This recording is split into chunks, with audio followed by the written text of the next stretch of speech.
YouTube channel और thrive spoken में आप सभी का फिर से स्वागत है। आज हम जानेंगे कि how to speak English, English को कैसे बोलें। तो guys, if you want to speak English, अगर आप इंग्लिश को बोलना चाहते हैं तो you have to practise practice practice more practice. आपको प्रैक्टिस करनी पड़ेगी। So because practice is that tool which can use to speak English. Practice एक ऐसा हथियार है जिसके माध्यम से आप इंग्लिश को बोल सकते हैं। तो गाइज, प्रैक्टिस पर ज़्यादा ध्यान दीजिए। और प्रैक्टिस कहाँ से शुरू करनी है ये मैं आज आपको बता देती हूँ। प्रैक्टिस, आप छोटे छोटे सेंटेंसेस से प्रैक्टिस को शुरू करो, क्योंकि छोटे छोटे सेंटेंस बोलने से हमारी टंग में फ्लो आएगा।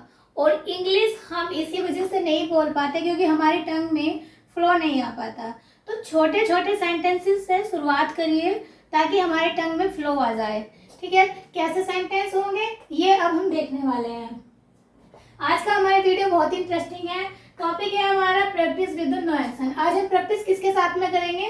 नो एक्शन के साथ में। ये सबसे अच्छा तरीका है कि नो एक्शन के साथ में आप प्रैक्टिस करो, क्योंकि ये छोटे छोटे सेंटेंस है, इन्हें बोलने में प्रॉब्लम नहीं होगी और ये आसानी से बोले जा सकते हैं, आसानी से इनको समझा जा सकता है। इसके बहुत बड़े बड़े बेनिफिट है। भले ही ये छोटे हैं लेकिन इसके एडवांटेज बहुत ज़्यादा है। बात करेंगे, आज हम प्रैक्टिस करेंगे दो तरीके से, एक तो पॉजिटिव और दूसरा निगेटिव। यानी कि पॉजिटिव भी बनाएंगे और साथ में निगेटिव भी बनाएंगे। तो दोनों की प्रैक्टिस कर लेंगे तो टंग पर पॉजिटिव सेंटेंस भी हो जाएंगे और निगेटिव सेंटेंस भी हो जाएंगे। सेंटेंस का सबसे पहले पॉजिटिव सेंटेंस का स्ट्रक्चर देखेंगे। Subject plus is MR plus object. अब गाइस, इसमें नो एक्शन का मतलब ये आप समझ रहे होंगे कि नो एक्शन मतलब हमारे इन सेंटेंस में कोई एक्शन नहीं होगा, यानी कि सब्जेक्ट के द्वारा कोई काम नहीं किया जाएगा, बल्कि सब्जेक्ट के बारे में कुछ इंफॉर्मेशन दी जाएगी। ठीक है, तो इसका स्ट्रक्चर होगा subject plus is am are plus object. यही होता है क्योंकि इनमें एक्शन नहीं होता है। क्योंकि और ये इज एम आर भी इसलिए होता है, ये सब्जेक्ट के हिसाब से होता है। इसका प्रयोग हमेशा सिंगुलर थर्ड पर्सन के साथ में किया जाता है। अंडरस्टैंड? एम का यूज केवल आई के साथ में किया जाता है। आर का use you, we, they and जितने भी प्लूरल सब्जेक्ट होंगे उनके साथ में आर का प्रयोग किया जाता है। ठीक है, इतनी बात समझ में आ गई। स्ट्रक्चर तो आपने देख ही लिया। अब थोड़े सेंटेंसेस भी देख लेते हैं। सेंटेंस होगा हमारा आई एम इनोसेंट। इनोसेंट का मतलब होता है कि मैं मासूम हूँ, भोला भाला हूँ, इनोसेंट हूँ।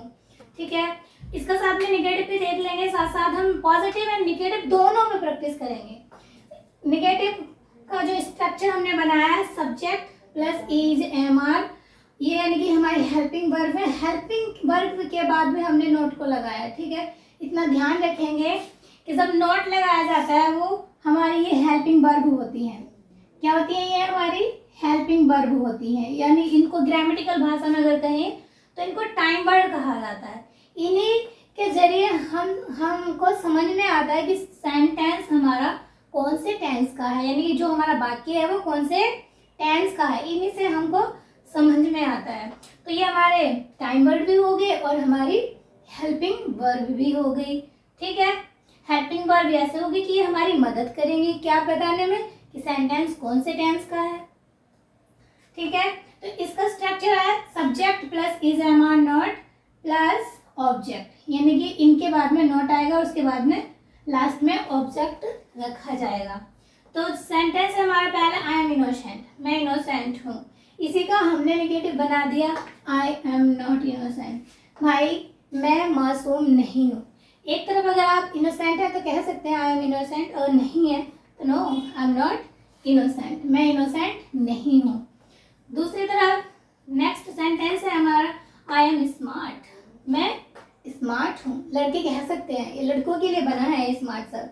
आई एम स्मार्ट। स्मार्ट की जगह लड़कियाँ अगर लड़की है तो वो लड़की यहाँ पर स्मार्ट की जगह स्थान पर कहेगी आई एम ब्यूटीफुल। ठीक है, इसका नेगेटिव हो जाएगा आई एम नॉट स्मार्ट, क्योंकि हर कोई स्मार्ट नहीं होता है और शक्ल सूरत से स्मार्ट या नहीं जाना जाता, कोई अपने टैलेंट से भी स्मार्ट होता है। तो यहाँ पर कह सकते हैं हम I am not smart. Next है हमारा you are brave. You are brave, brave मतलब होता है बहादुर, तुम बहादुर हो। और वहीं पर अगर वहीं पर इसका निगेटिव हमने बनाया यू आर नॉट ब्रेव, तुम बहादुर नहीं हो। यू आर ऑनेस्ट, आप ईमानदार हो। यू आर नॉट ऑनेस्ट, आप ईमानदार नहीं हो। अब हमने वही बनाया ही, और आपको मैं बता दूं ही के साथ में देखो इज आया। ही कौन है? ही सिंगुलर है, थर्ड पर्सन है, इसीलिए ही के साथ में हेल्पिंग वर्ब या टाइम वर्ड जो भी हमने लिया उसको इज को रखा गया है। ठीक है, ही इज फूल, यानी कि ही इज फूल मतलब वो मूर्ख है, बुद्धि नहीं है। ही इज नॉट फूल, नहीं वो फूल नहीं है, वो मूर्ख नहीं है। We are student, we are student मतलब हम स्टूडेंट हैं। निगेटिव क्या है? वी आर नॉट स्टूडेंट, हम स्टूडेंट नहीं हैं। We are fine, we are fine, हम ठीक हैं। वी आर नॉट फाइन, हम ठीक नहीं हैं। नेक्स्ट है she is great. She is great मतलब वह लड़की, यानी कि लड़की के बारे में बात हो रही है, वह महान है। शी इज नॉट ग्रेट, वो महान नहीं है। My father is a farmer, my father is a farmer, मेरे पापा क्या है? मेरे पापा एक किसान हैं। और उसी का निगेटिव हमने बना दिया my father is not a farmer, मेरे पापा फार्मर नहीं है। फार्मर का मतलब होता है किसान। राम इज एडवोकेट, राम कौन है? राम इज एडवोकेट, राम एक एडवोकेट है। एडवोकेट मतलब वकील है, Ram is advocate. Ram is not a advocate, Ram advocate नहीं है। क्यों नहीं?